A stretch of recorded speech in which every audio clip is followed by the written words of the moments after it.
Hi guys, welcome to BK Education System. This is Bablu Kumar Das. आज जो हम लोग पढ़ने वाले हैं पाइथागोरस त्रिक के बारे में पढ़ने वाले हैं.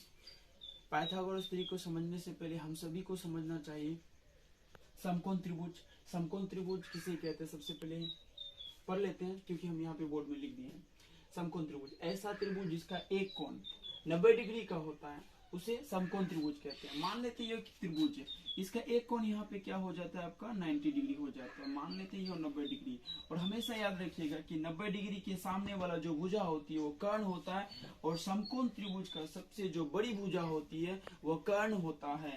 यानी कि समकोण त्रिभुज का बड़ी भुजा आपका हो गया कर्ण, जिसको एस से सूचित करते हैं, और नीचे वाला जस्ट ई वाला भुजा हो जाएंगे आधार, ई वाला भुजा हो जाएंगे लंब. कर्ण यानी कर्ण को एस से सूचित करते हैं, जिसका इंग्लिश H4 होता है हाइपोटेनियस, और B फॉर बेस होता है, P फॉर प्रीपेंडिकुलर होता है. हम लोग जान लिए समकोण त्रिभुज किसे कहते हैं. उसके बाद हम लोग चलते हैं पाइथागोरस त्रिक के बारे में. पाइथागोरस के बारे में, पाइथागोरस एक व्यक्ति था, यानी कि वो जो नहीं कहते मैथमेटिशियन था, यानी कि बोले तो गणितज्ञ था.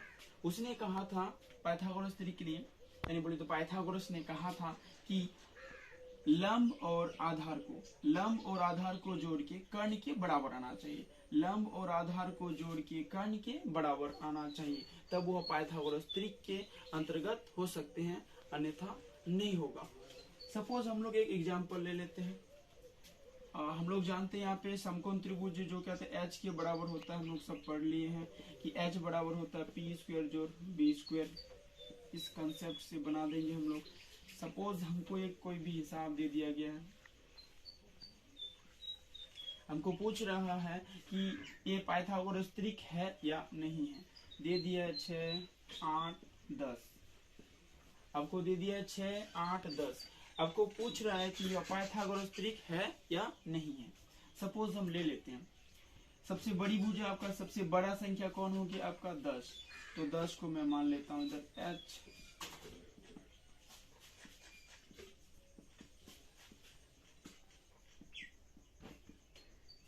P किसी को भी मान लीजिए चल जाएगा. 10 का स्क्वायर आपका हो जाएगा 100, इसका 36, इसका हो जाएगा 64.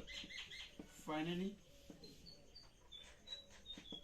36 और 64 को जोड़ेंगे तो आपका 100 हो जाएंगे.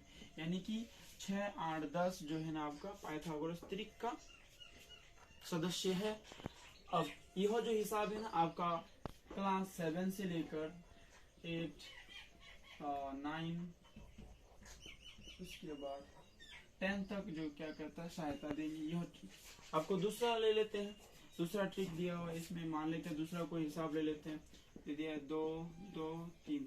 आपको पूछा है कि 2, 2, 3 जो है ना क्या कहता है पाइथागोरस त्रिक के अंतर्गत आता है या नहीं आता है. फिर जो है ना हम लोग इसको डिस्कस करेंगे.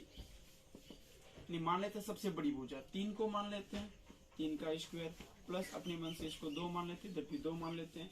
3 त्रिके 9 हो जाएगा, उसके 2 दूना 4, फिर 2 दूना 4, उसके ये 9 बराबर इधर हो जाएगा 8.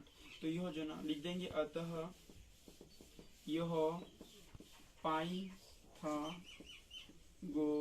यानी पाइथागोरीय त्रिक नहीं है, पाइथागोरस के